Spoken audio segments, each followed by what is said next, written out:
República por mais 55% do eleitorado brasileiro, pela coligação Brasil acima de tudo, Deus acima de todos. Hoje eu tenho a honra de receber aquele que já esteve aqui na Rádio ABC como deputado federal na época.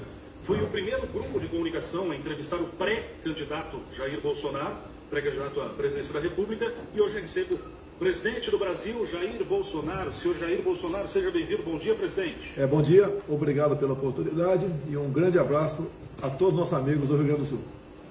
Prazer estar falando com o senhor aqui na programação da Rádio ABC mais uma vez. Presidente, quero começar pelo dia de ontem, onde nós tivemos, inclusive já foi destaque aqui na programação, um domingo marcado por manifestações em defesa do voto impresso, manifestações inclusive do senhor na programação já.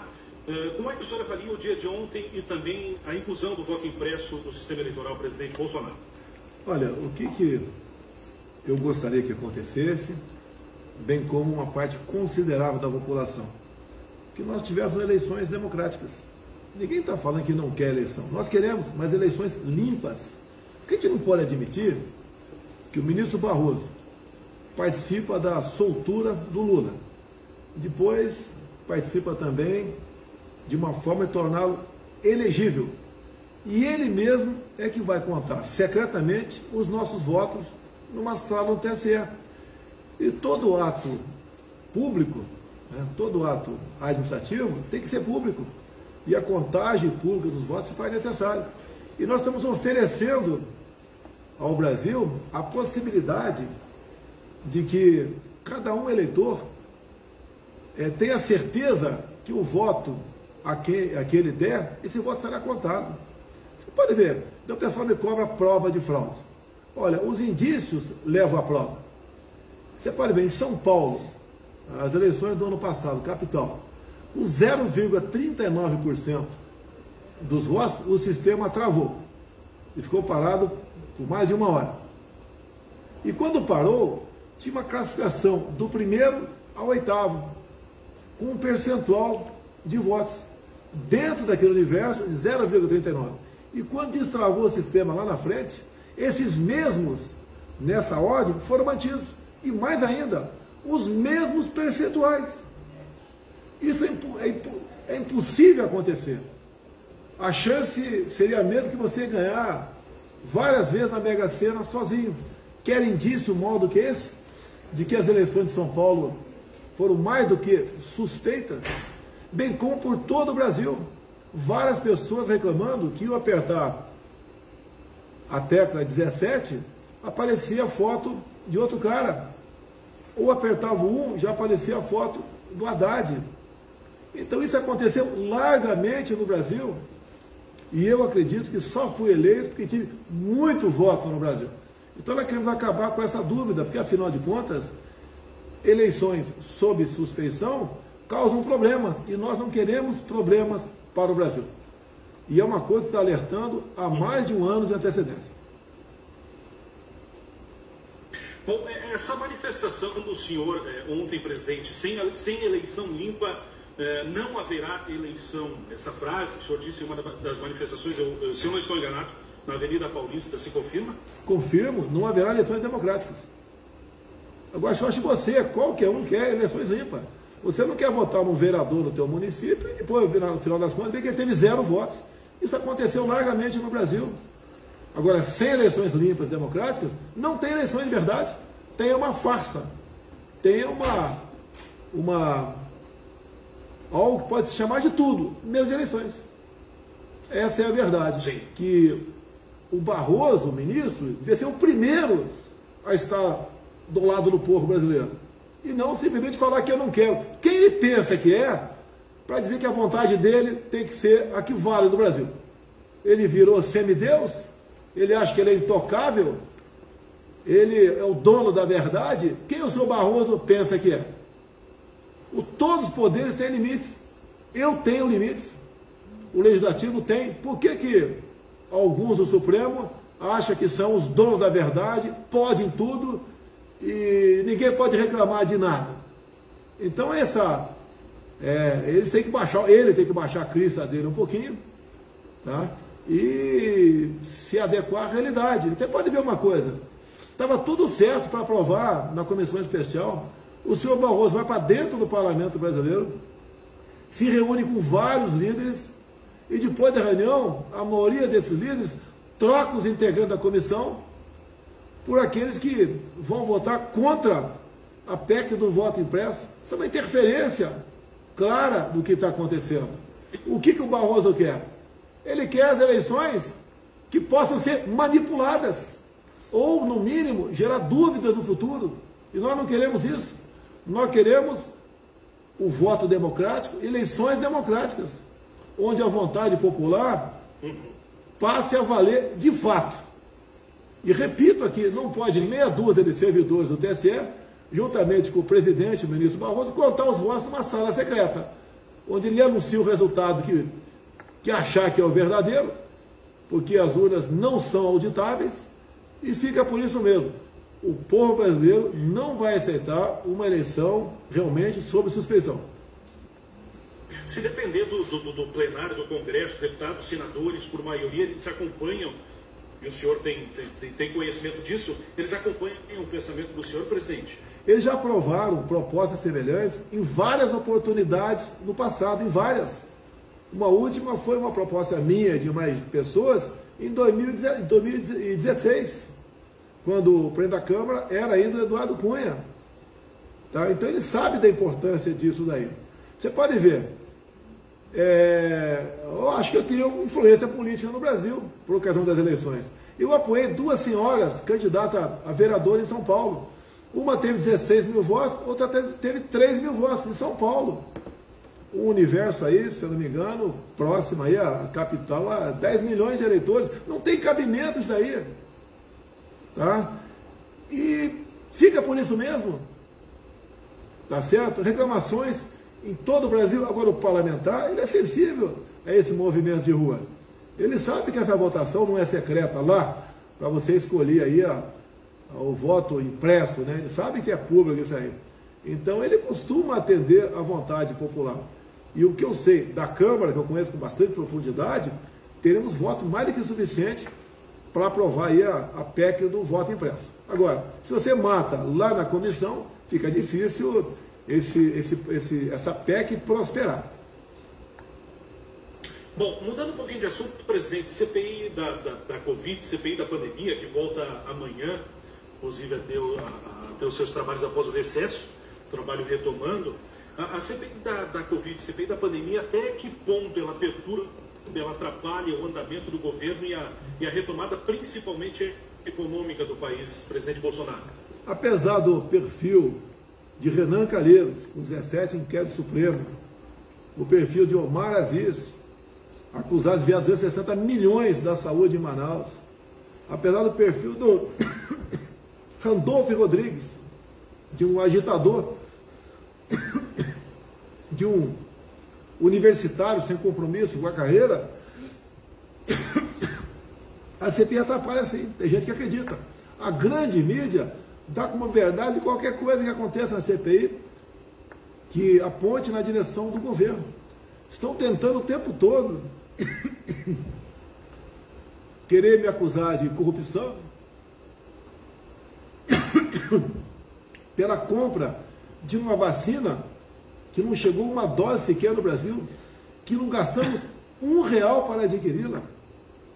É uma CPI, por exemplo, que continua satanizando o tratamento precoce, mas não apresenta alternativa. Quantas pessoas se curaram com medicamentos outros aqui no Brasil? Eu mesmo fui uma dessas pessoas, tomei a hidroxicloroquina, no dia seguinte estava bom.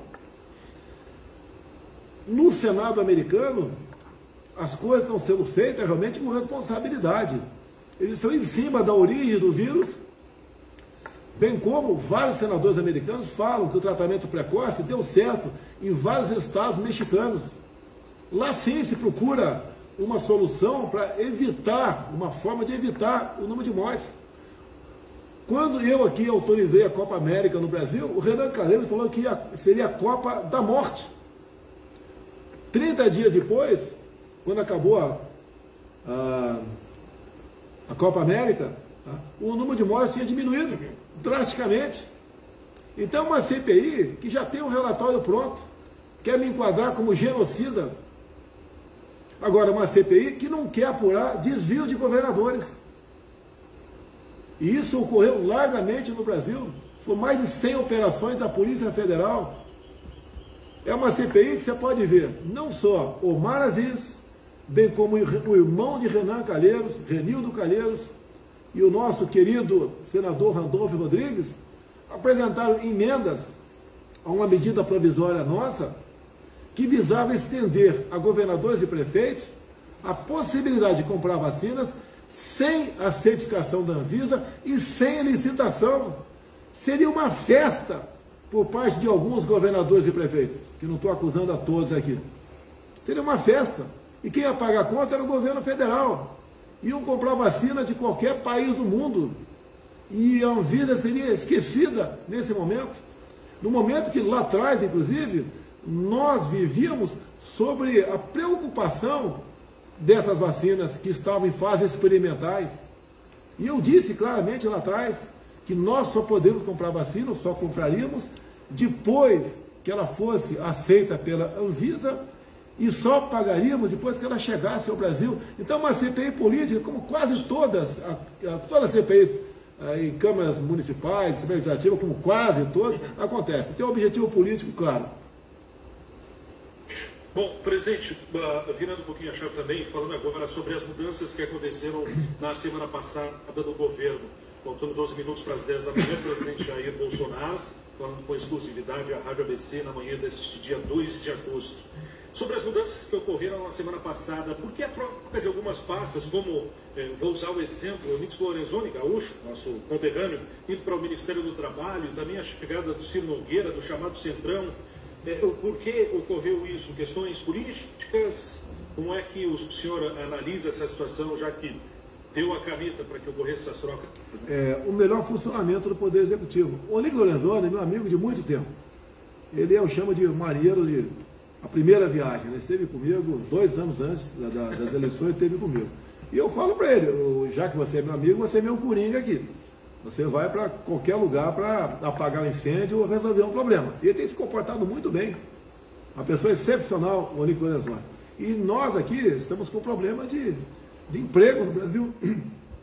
Você pode ver, medidas de muitos governadores, né, o Rio Grande do Sul não fugiu disso, fechou tudo no Rio Grande do Sul. Está prejudicando o emprego formal, botando aquelas pessoas que viviam na informalidade na miséria, acabando completamente com o ganho dessas pessoas. E não era para salvar vidas, era pelo poder. Eu sempre falei, o Supremo me tirou o poder de tratar desse assunto, né? Porque uma medida restritiva de governador e prefeito não poderia ter interferência minha. Então os informais foram jogados à lona. E nós socorremos informais com auxílio emergencial. Nós gastamos, em 1 ano de auxílio emergencial, o equivalente a 10 anos de Bolsa Família. Nós atendemos as pessoas. Agora, o emprego se viu prejudicado, apesar de proposta do governo com o Pronamp, para salvar emprego, e salvou muito emprego. Nós queremos criar mais empregos e devemos dar uma atenção especial a essa pasta. Por isso, a nova pasta criada, Emprego e Previdência, o Onix foi para lá. Aqui abriu para um senador, o Ciro Nogueira, o pessoal fala Centrão. Olha, senta na minha cadeira aqui e governe sem um voto de mais da metade dos parlamentares que são aí ditos Centrão. Vem aqui e governe sem eles. Senta aqui e aprove PEC, aprove Prazo de Leis, aprove o Pronamp, aprove o auxílio emergencial, aprove projetos outros, né? Como a PEC da liberdade econômica, que facilitou a vida do dono de pizzaria aí, daquele cara que vendia um cachorro quente na praça. Aprove sem esse pessoal. É fácil, de forma pejorativa, acusar o Centrão. Outra, eu sempre fui do Centrão. Eu sempre fui do PP. Raramente estive fora do partido que estava fora dessa sigla. Agora, não podemos simplesmente achar, o Centrão está fora do destino do Brasil. Tá? Então, é o que eu tenho para governar. E tenho me dado muito bem com essas pessoas. Ou querem que eu vá procurar o apoio do PT, do PCdoB, do PSOL, da Rede, do Cidadania?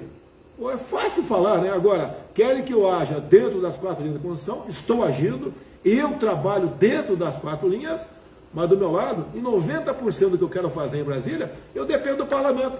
Como, por exemplo, agora eu preciso corrigir o Bolsa Família. A média está em R$ 192. Como é que eu vou corrigir? Porque a inflação está aí. É um assunto importante. A política lá atrás e fica em casa, a economia a gente vê depois, a consequência está aí, inflação. Tá? Tivemos também outros problemas seríssimos que não dependem da gente. A crise hidrológica, falta de chuva no Brasil, a maior crise da história do Brasil, afeta diretamente a geração de energia. Olha outro problema que apareceu contra a nossa vontade, geadas. Aí o Rio Grande do Sul foi atingido, Mato Grosso do Sul, Paraná, parte de Mato Grosso, lambendo, queimando a nossa agricultura. Vamos ter problema com o milho, que foi lambida aqui pela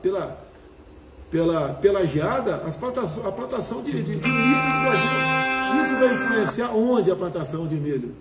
A galinha que come o milho, o porco, o ovo, que vai aumentar de preço, Agora, essas propostas que estão apresentadas necessitam sim de apoio de uma maioria qualificada no parlamento. Por isso, eu procuro, né, o apoio deles, sim. Agora, o Ministério da Casa Civil é importantíssimo. O Ciro Nogueira, meu colega desde 95, está indo muito bem aqui na Casa Civil, vai fazer, logicamente, a interlocução. Ele é melhor de interlocução do que o anterior. O general Ramos é nota 9. Esse cara é uma pessoa excepcional. Tá? Mas a conversa e como sensibilizar deputados e senadores, ele não cresceu, né? Não ficou 45 anos no Exército aprendendo isso. Foi para outro ministério aqui do lado. Sim. E assim sendo, nós vamos governando o Brasil. Preciso agora, repito, né, de apoio da maioria qualificada do parlamento para o novo Bolsa Família, que eu espero que seja acima de R$300. Bom, outra questão importante, presidente, faltando 7 minutos para as 10 da manhã, presidente Jair Bolsonaro falando com a Rádio ABC. Outra questão importante é sobre a infraestrutura. O ministro Tarcísio Gomes de Freitas, que inclusive esteve visitando a região de São Leopoldo, as obras da ponte da 116, que vai melhorar muito o trânsito da região metropolitana, esteve aqui recentemente junto com o deputado Tenente Coronel Zucco, que é parceiro do governo, já inaugurou a ponte do Guaíba, está realizando outras obras na 116, na região sul do estado, que vai para quem vai e quem vem para Pelotas e para Porto Alegre. É muito bom essa questão das estradas e das rodovias. Como é que o senhor analisa o Rio Grande do Sul? Está como prioridade no Ministério da Infraestrutura como obras da 116, com o ponte do Guaíba e outros sistemas? Olha, o nosso orçamento é bastante pequeno. Nós temos aqui uma emenda à Constituição que fala do teto, né, porque as despesas discricionárias crescem muito mais do que nós esperávamos. Tem um teto para isso aí. Então o Tarcísio é uma pessoa excepcional, formado pelo Instituto Militar de Engenharia, formado pela Academia Militar das Agulhas Negras, concursado para a Câmara dos Deputados e tem feito o possível no tocante à nossa infraestrutura. E eu tenho falado para ele, falei com ele semana passada, né, que ele vai começar a falar com vocês. É a pessoa mais adequada para falar. Eu tenho aqui várias coisas para falar aqui, está na minha frente, eu não tenho de cabeça aqui. Né? Concessões previstas no Rio Grande do Sul, BR-158, 392, a 290, a 153, a 116 está o Exército Brasileiro participando da sua duplicação, porque o custo é bem mais barato que o Exército e a garantia de uma obra bem feita e entrega antes do seu prazo. Assim tem sido feito o trabalho do Exército junto com os batalhões de engenharia. Você pode ver, Bagé, o prefeito Lara esteve comigo aqui o ano passado, e eu estava indo para o Rio Grande do Sul, dei uma carona para ele, e ao longo do caminho conversamos com o ministro da Defesa e o comandante do Exército. E o Exército resolveu assumir a conclusão da represa de Bagé, porque eu não sabia que Bagé faltava água de vez em quando, ou de vez em sempre, eu não sabia disso. E essa barragem vai suprir esse problema. Então, essas infraestruturas, tá? A gente vai fazendo o possível. O Brasil todo tem prioridade. Agora, pela quantidade, pelo volume de recursos, nós não podemos atender todo mundo. Agora, as bancadas parlamentares têm ajudado muito, como aí do Rio Grande do Sul. O Zucco não, porque ele é deputado estadual, mas a bancada federal, sim. É o Heinz, todo mundo aí, tá certo? Os parlamentares também, tem ajudado porque eles têm emendas individuais. Ele tem umas emendas fora do orçamento também, que ajudam nessa questão. E nós participamos dessa realocação de recursos para estados e municípios. Então, esse é o retrato do Brasil. E ninguém duvida da capacidade do nosso ministro da Infraestrutura. Digo mais, quando a gente fala qual é o legado nosso, né? Estamos há 2 anos e meio sem corrupção, 0 corrupção. Se aparecer alguma coisa, te ajuda na apuração e apontar os verdadeiros responsáveis. Agora você pega a qualidade do nosso ministro e compare com os ministros de governos anteriores, você vê, tá? Como o Brasil mudou nesse quesito aí. Presidente, uma outra questão sobre o horário de verão. Em julho, algumas associações empresariais mandaram uma carta ao governo pedindo o retorno do horário de verão, né? Eu vejo que não há nada muito formal ainda, mas é um movimento que vem tomando corpo, O senhor está estudando o caso junto com o Ministério de Minas e Energia? Estaria disposto a voltar atrás desse assunto? Olha só, lá atrás alguns parlamentares me procuraram para botar um fim na hora de verão. Eu sempre, como parlamentar, quis botar um fim na hora de verão também, confesso para vocês aí. Eu conversei com o João Campos de Goiás. Eu pedi um estudo ao ministro Bento das Minas e Energia. Ele apresentou o estudo para mim e chegamos à conclusão que o horário de verão não economizava energia como se falava. E a maioria da população era favorável ao fim do horário de verão. Bem, apresentamos o decreto, mudamos o decreto, se comprovou realmente que não aumentava o consumo de energia, que era o ponto focal principal da existência do horário de verão, e até o momento eu vejo que continua a maioria da população contrário ao horário de verão. Se a maioria mudar de posição, eu sigo a maioria. Eu sou democrata, eu sigo a maioria. Mas no momento, eu sei que para alguns setores, né, aumenta o faturamento, porque a pessoa fica mais tempo aí frequentando o comércio, isso a gente pesa aqui também. Mas no momento não tem clima, apoio popular para a gente voltar ao horário de verão. Eu particularmente, porque era contra. O meu relógio biológico altera, a diferença de 1 hora alterava bastante, né? Assim como de muita gente, é difícil se readaptar àquele novo horário. Bem, então está posto aí, se a maioria da população quiser, né, a volta, eu posso fazer isso aí, tá? Me deu até uma ideia, não quero falar, tem uma rádio que eu ouço quase sempre, né? Vocês podem fazer a mesma coisa e fazer uma pesquisa na rádio, se tiver um link para isso, faça uma pesquisa e vamos ver como é que fica a vontade popular. Sim, sim. Qual o risco de faltar energia no Brasil? Olha só, a grande crise foi lá atrás no governo Fernando Henrique, não foi culpa dele. Foi uma crise de estiagem, né? Falta de água no Brasil. Agora, de lá para cá, tinha mais uma outra crise, se não me engano, em 2004, e em função disso, né, foi investido lá atrás também em outras fontes alternativas de geração de energia. O Brasil cresceu muito na geração de energia eólica, em especial no Nordeste. Olha que ponto nós chegamos no Nordeste. Quando começa um vento constante, a energia produzida por essas estações eólicas são suficientes para abastecer a região Nordeste.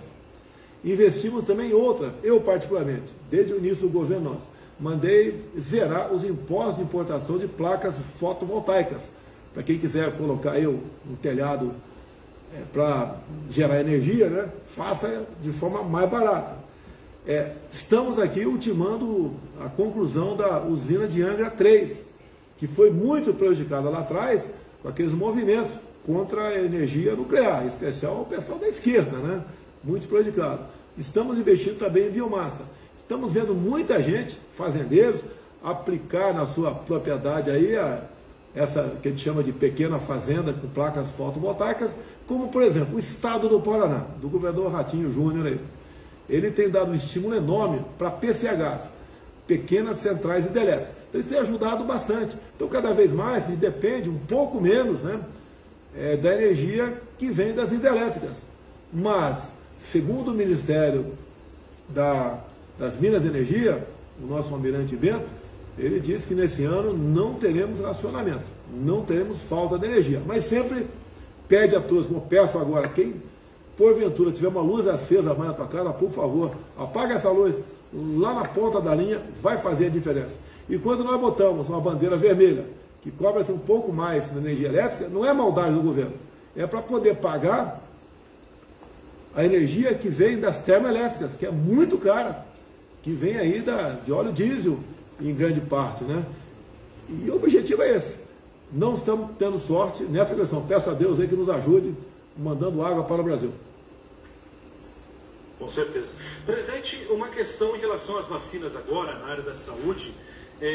Nós temos algumas projeções do Ministério, do ministro Marcelo Queiroga, para vacinar toda a população, pelo menos com a primeira dose, até o mês de setembro. O Brasil, na opinião do presidente da República, está em um bom desempenho na área da vacinação, presidente?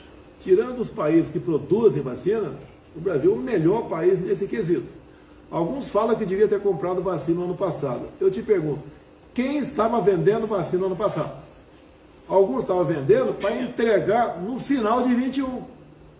Tá? E estavam vendendo a Pfizer, por exemplo. O pessoal me acusa, não comprou a Pfizer.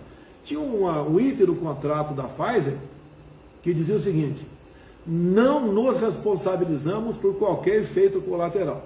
Como é que eu posso comprar uma vacina dessa? Se a própria empresa diz que desconhece os efeitos colaterais, né? Se tivesse comprado, não teria chegado no ano passado, chegaria a partir de março, a primeira dose aqui. E tinha que passar pela Anvisa. Bem, como é que isso foi resolvido? O Congresso Nacional resolveu aprovar um projeto de iniciativa do presidente do Senado, Rodrigo Pacheco, que foi sancionado dia 10 de março, permitindo que se comprasse a vacina da Pfizer, mesmo com aquela cláusula no contrato, que eles não se responsabilizar por qualquer efeito colateral. Então assim foi feito. A Pfizer já está chegando no Brasil, por enquanto sem problemas, tá? E essas vacinas passaram pela Anvisa. Seria irresponsável querer um medicamento sem a comprovação científica para a vacina, comprar sem passar pela Anvisa. Alguns falam que eu apoiei a hidroxicloroquina e a ivermectina, que não tinha comprovação científica. Não tinha para o Covid, mas sempre foi largamente usado para combater piolho e combater a malária. E não tem qualquer efeito colateral tocante a isso. E isso que as pessoas da medicina dizem, que é o tratamento off-label. Chegou algo desconhecido. Não tem no remédio comprovado para aquilo, porque demora anos você conseguir algo reprovado para aquilo. Quando se consegue? É igual a vacina da AIDS, não tem ainda. Estão testando ainda. Há quanto tempo? Desde o início aí dos anos 80. Já estamos aí com praticamente 40 anos e não tem a vacina ainda para a AIDS. Então o Brasil, tá, passando pela Anvisa, como passou aí a Coronavac, batendo na trave, mas passou, entre outras, no momento, nós já distribuímos para o Brasil 176 milhões de doses de vacina.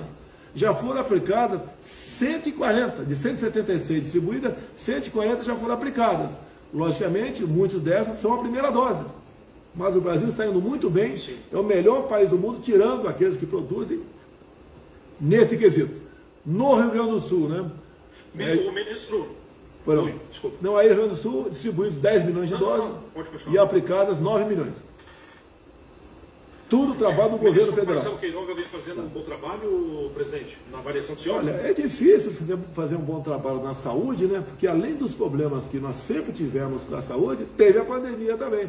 Eu acho que ele está fazendo o possível e tudo que está ao seu alcance.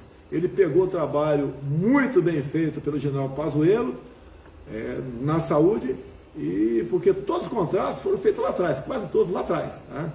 Então ele está fazendo o possível.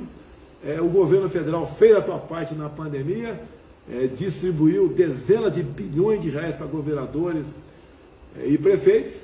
Não deixamos de atender, então, nesse quesito, recursos, meios e vacinas.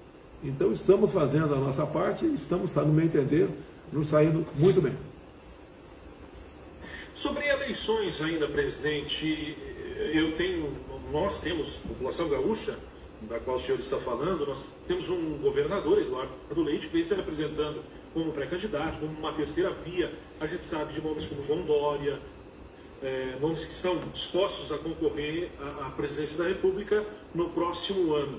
Como é que o senhor vê essas tantas terceiras vias que existem por aí, incluindo o governador Eduardo Leite, João Dória, que são do mesmo partido, dependem de uma convenção para que tudo ocorra e para que sejam candidatos? Como é que o senhor vê essa questão mais política da chamada terceira via? É o direito dele disputar as eleições. São maiores de 35 anos de idade, estão quites aí com a Justiça Eleitoral, é um direito deles. Agora, é mais fácil você decidir, se fala do Leite, por exemplo, governador, ele, por ser governador, tem uma participação no tocante à pandemia, a população vai decidir. Então, se o que ele fez, né, o remédio que ele aplicou aí para combater o vírus no estado, por exemplo, se foi eficaz ou não. O pessoal que ia no supermercado para comprar alguma coisa e tinha prateleiras que tinham lá tapumes, se ele agiu corretamente ou não. Se ele agiu corretamente ou não, fechando o estado todo, independente do município ter caso de vírus ou não. Os mais humildes vão saber se ele agiu corretamente ou não, obrigando a ficar em casa por meses, tá? Pessoas que trabalhavam de manhã para comer de noite. O pessoal da rede hoteleira vai saber também como é que ele tratou o pessoal da rede hoteleira, bares e restaurantes, como é que ele fez isso aí. Se ele agiu corretamente, tratando aí todo mundo iguais.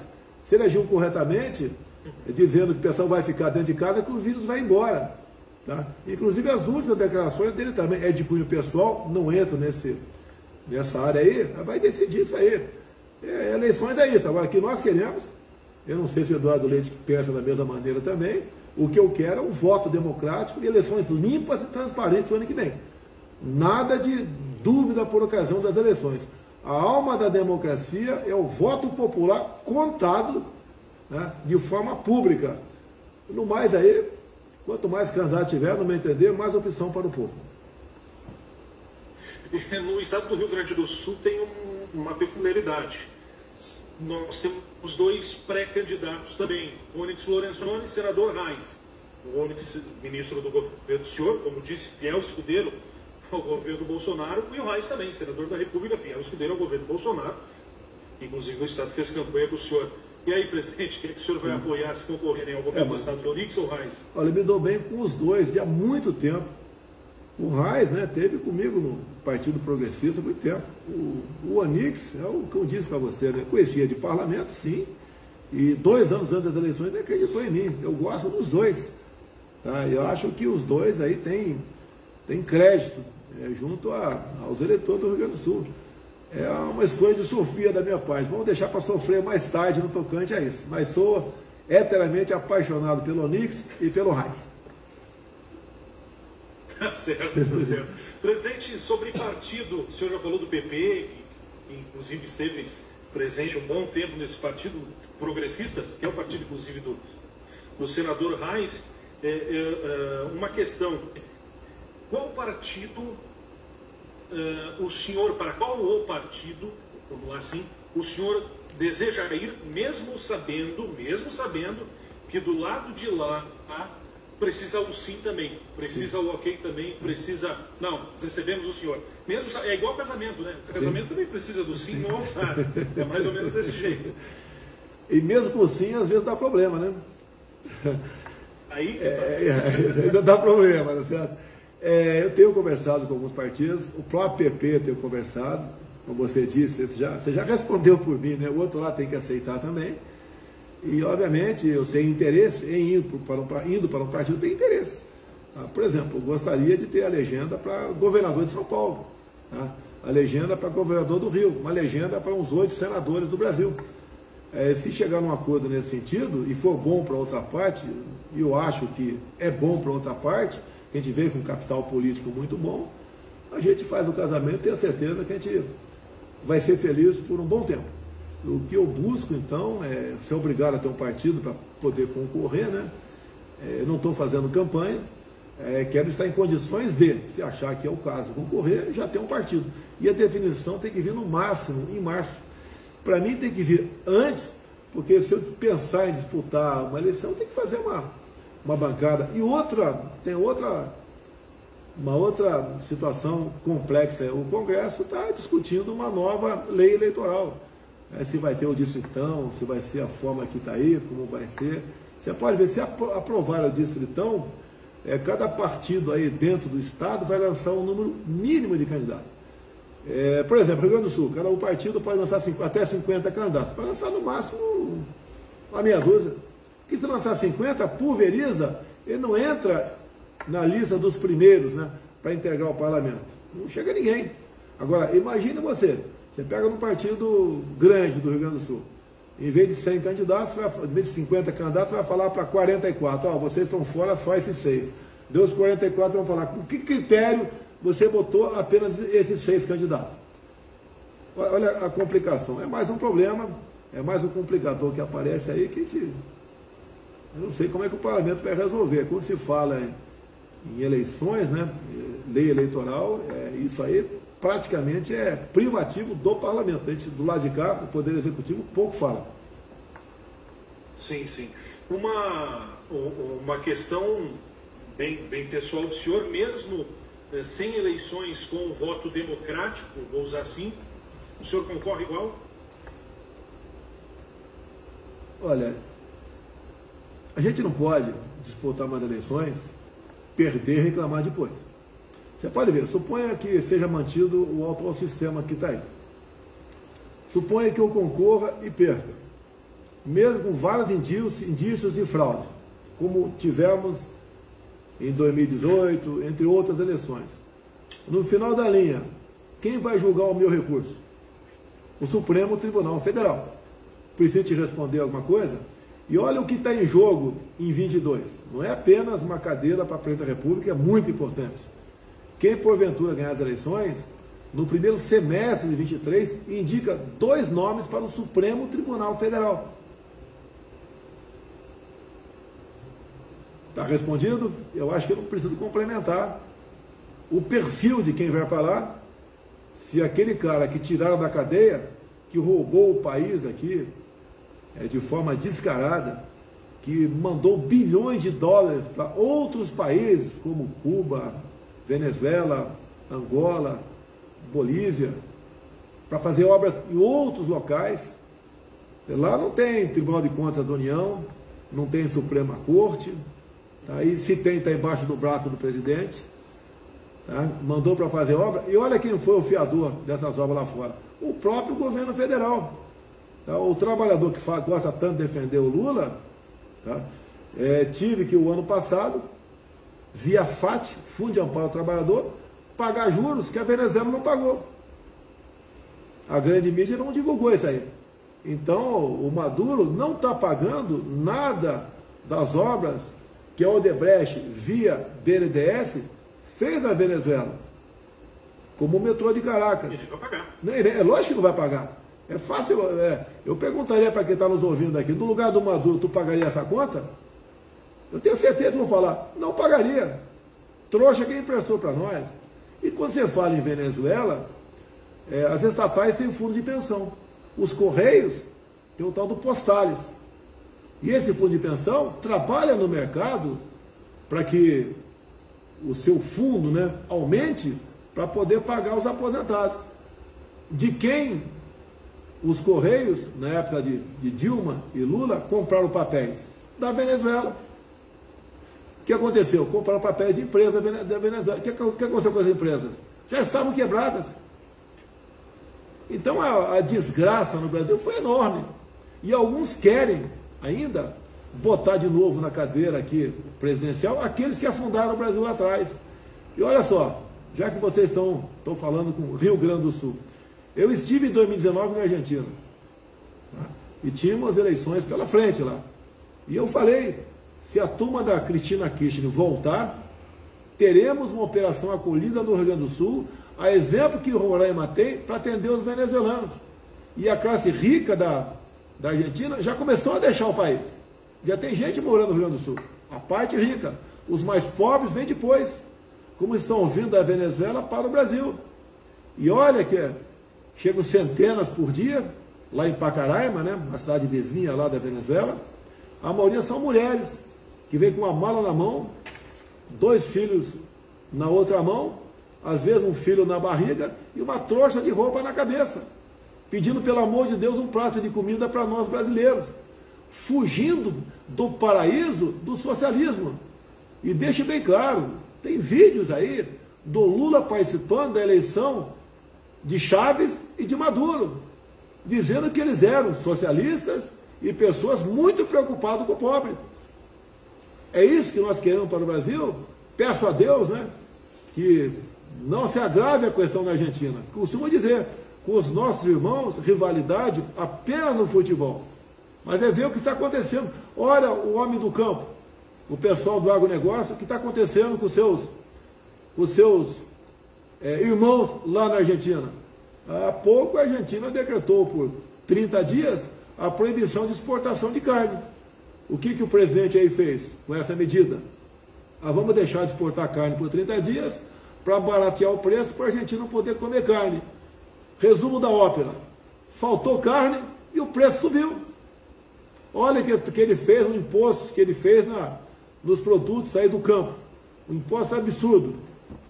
Argentinos deixando a plantação se estragar no campo, porque fica mais caro colher, tendo de vista a carga tributária. Nós aqui não interferimos na produção e nem na venda de alimentos. O que a gente investe aqui, como estamos fazendo agora com a Caixa Econômica Federal do presidente Pedro Guimarães, é entrarmos no Plano Safra também. Proporcionar financiamento também para a agricultura familiar, que é aquela que nos abastece aqui. Nós investimos na produção de alimentos e não no controle da produção. Porque o que vai acontecer no final da linha, nós sabemos, é desabastecimento. Isso não queremos para o Brasil. E a política da Argentina é exatamente igual aqui do Lula, de Dilma, de Zé Dirceu, de Chávez no passado, de Maduro, de Fidel Castro no passado. É isso que nós queremos para o Brasil? Problema nós temos. Vamos enfrentá-los. E pode ter certeza, né? Como estamos nos comportando no Brasil, como tratamos a questão das estatais, como tratamos de verdade o combate à corrupção, como nos tratamos o ser humano brasileiro, com direitos humanos de verdade, como liberamos armas para o cidadão de bem, poder se defender. Na questão do campo, não demarcamos terras indígenas. O fazendeiro não dorme preocupado se no dia seguinte terá uma portaria do Ministério da Justiça para tomar sua fazenda como se fosse terra indígena. Não estamos contra os índios, fazemos exatamente o contrário. O índio hoje, cada vez mais, está produzindo, como os parecis de Mato Grosso, o baiquiris, os caiapós, os yanomamis, os tucanos, estão produzindo. E vários vídeos chegam para nós, contato via o nosso presidente da FUNAI, o Marcelo Xavier, de os índios elogiando a nossa forma de tratá-los, completamente diferente de governos anteriores, que o tratavam como se fosse aí pessoas que eram obrigadas a viver num jardim zoológico. Então estamos melhorando bastante essa relação, diferentemente daqueles outros que pregam aqui, né, a divisão de renda. A divisão de renda não funciona, porque você divide e redivide, daqui a pouco você não tem o que dividir mais. E todos estão exatamente iguais na miséria. Presidente, há pouco o senhor estava falando sobre Renan Calheiros, eu estava olhando pela TV aqui a manchete do senador Renan Calheiros, relator da CPI da pandemia, que falava sobre o que foi notícia nesse fim de semana. Eu soube ontem, inclusive a ABERT, que é a Associação Brasileira de Emissoras de Rádio e TV, já se manifestou contra, enfim, o senador Renan Calheiros pedindo a quebra de sigilo bancário de uma empresa de comunicação, a Jovem Pan, o Grupo Jovem Pan de São Paulo. Como é que o senhor vê isso, presidente? Olha, a Jovem Pan tem um programa chamado Pingo nos Is, das 18 às 20 horas. O âncora do programa é o Augusto Nunes. E ele tem uma posição com a sua equipe semelhante ao que defendo aqui. Ele não defende o governo. O Augusto Nunes é uma pessoa que todo mundo conhece ele. Vocês conhecem o Augusto Nunes? Ele jamais vai defender uma ideologia, uma tese para agradar alguém em troca de propaganda oficial do governo. Bem como aqueles que estão do teu lado, que é o Fiuza, Ana Paula Henkel, José Maria, entre outros. Então, em função desse programa, que inclusive faz uma pesquisa sempre, né, durante o programa, ele demonstra no final. O Renan quer dizer que esse programa, eu acho que é isso, que ele só age dessa maneira porque eu pago, o governo deve ter algum contrato, deve ter algum contrato para o governo com eles, que temos alguns contratos com vários órgãos de imprensa do Brasil, não da forma como era feito antigamente, alguns bilhões para a Globo e quase nada para outros. Nós democratizamos isso aí e gastamos aí o equivalente a 10% ou 20% do que se gastava no passado, que a gente precisa fazer algumas campanhas como de saúde pública, como trânsito, como prevenção, incentivo, alguma coisa, mas bem menos do que gastava anteriormente. Então o que ele quer realmente é uma maneira de calar aí o programa Pingo nos Is. Eu acho que é por aí. Agora, parabéns pela pergunta, porque eu não vejo outros jornalistas perguntarem sobre isso. Eles dizem o seguinte: isso não é comigo. Não é comigo, é lá com a Jovem Pan, não tem nada a ver com isso daí. Tem a ver sim, porque se mudar o regime, quantas vezes o Lula falou que quer o controle social da mídia, que quer a democratização da mídia brasileira. Você sabe que é democratização, né? Aquela palavra bonita que na verdade é o contrário da acepção da palavra.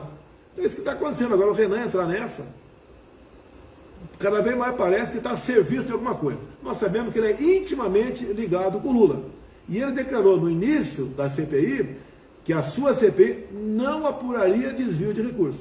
Obviamente porque ele tem um filho governador lá em Alagoas. O senhor tem conversado com o vice-presidente Hamilton Mourão? Converso com ele esporadicamente, ele tem uma vida bastante, quase que independente, né? Não temos um maior problema com ele. Me referi à questão de 2 semanas, fizeram a mesma pergunta, né? E a minha resposta é a seguinte: o vice, como diz o ditado popular, né? Como dizem muitos prefeitos, governadores, é igual o cunhado.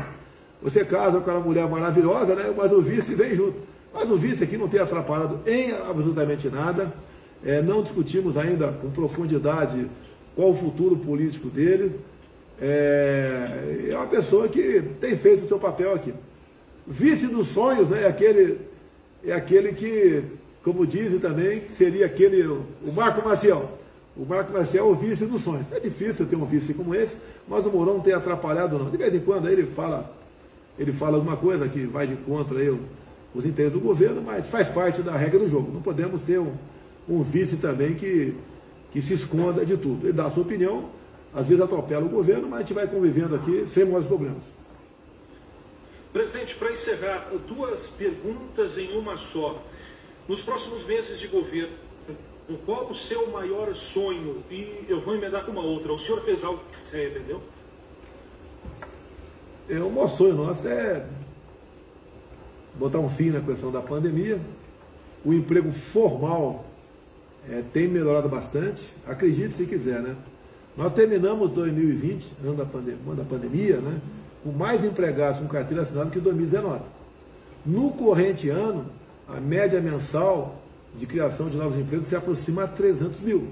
Daí alguém pergunta, mas como é que pode aumentar, segundo o IBGE, o número de empregados no Brasil? É questão de metodologia. O IBGE só considera desempregado quem procura emprego. Se você tiver um irmão, um tio, um parente, um amigo que está sem trabalhar, que é um direito dele, ele, para o IBGE, é empregado. Como veio a pandemia e aquela política de deixar na marra todo mundo ficar em casa, os informais, em torno de 38 milhões de pessoas, que eram tidos como empregados, porque não procuravam emprego, né, eles foram no mercado de trabalho. Não tinha como ele vender mais um churrasquinho de gato na praça, não tinha como ele vender ali um picolé no estádio de futebol, porque não tinha mais público, ou vender ali algo na praia. Ele foi procurar emprego. Ao ir procurar emprego, ele entrou no rol daquelas pessoas desempregadas. Por isso, a criação do Ministério do Trabalho e Previdência, nas mãos de uma pessoa competente, como Onyx Lorenzoni, para trabalhar junto com a economia, de forma específica, para ajudar mais ainda a geração de emprego no Brasil. E como é que nós ajudamos a criar emprego no Brasil? É não atrapalhando o empresário.